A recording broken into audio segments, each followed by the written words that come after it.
मैं तो हवा हूँ किस तरह पहरे लगाओगे। मैं तो हवा हूँ किस तरह पहरे लगाओगे। मैं तो हवा हूँ किस तरह पहरे लगाओगे। मैं तो हवा हूँ किस तरह पहरे लगाओगे। महसूस महसूस महसूस ही करोगे मगर छू न पाओगे। महसूस ही करोगे मगर छू न पाओगे।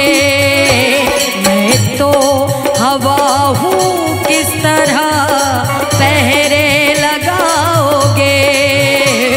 मैं तो हवा हूँ किस तरह पहरे लगाओगे। मैं तो हवा हूँ किस तरह पहरे लगाओगे। मैं तो हवा हूँ किस तरह पहरे लगाओगे। महसूस महसूस महसूस ही करोगे मगर छू न पाओगे। महसूस ही करोगे मगर छू न पाओगे।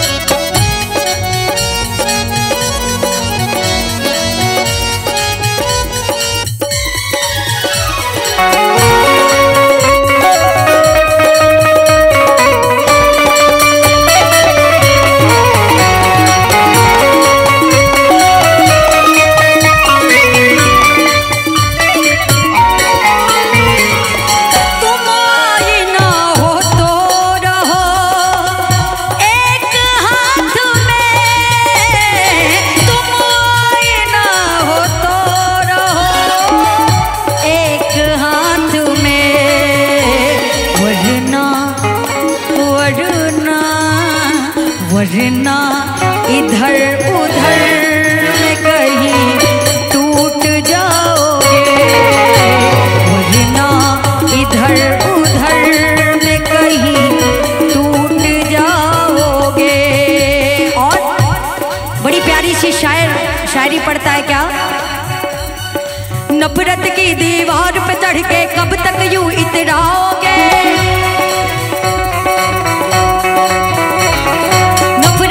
दीवार पे चढ़ के कब तक यूं इतराओगे। तन्हाई जब धोखा देगी मुंह के बल गिर जाओगे।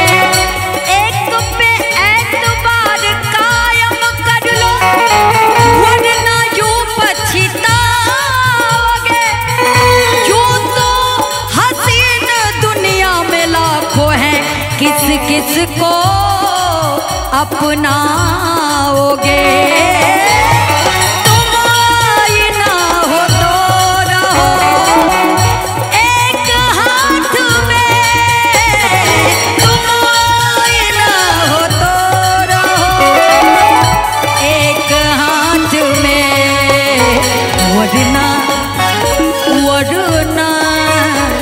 वरना इधर उधर में कहीं टूट जाओगे। वरना इधर उधर में कहीं टूट जाओगे।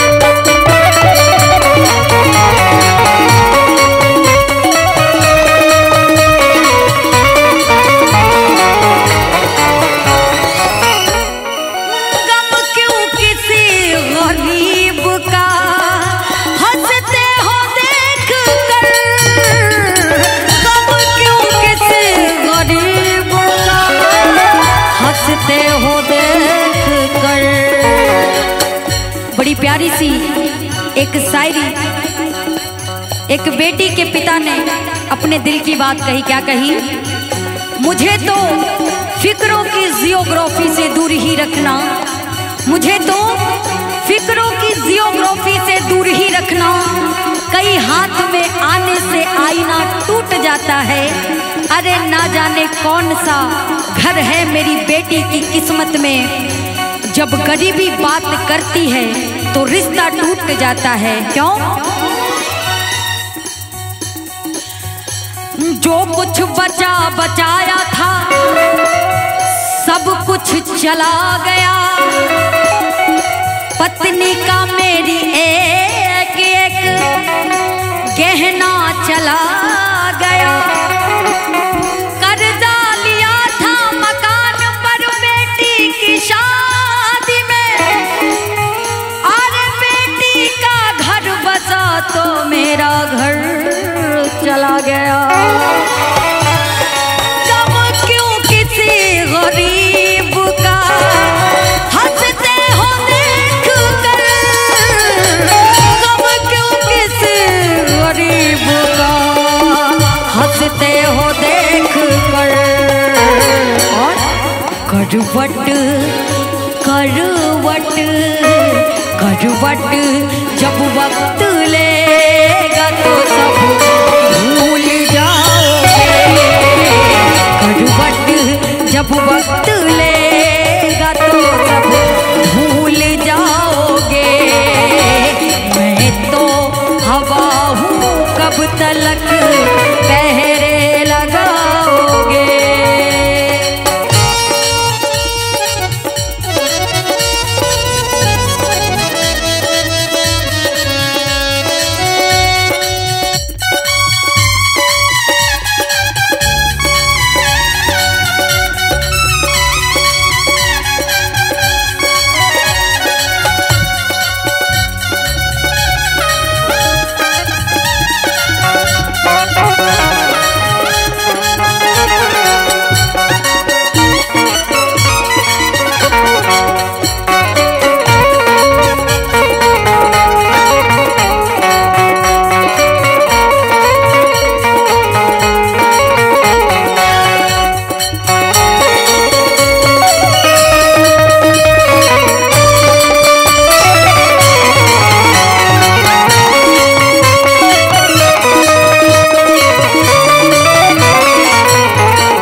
बहुत मेरी मेरी मेरी गजल को जब भी तुम गुनगुनाओगे, मेरी गजल को जब भी तुम गुनगुनाओगे। मैं तो हवा हूँ कब तलक पहरे लगाओगे। मैं तो हवा हूँ कब तलक पहरे लगाओगे। मैं तो हवा हूँ कब तलक पहरे लगाओगे। महसूस महसूस महसूस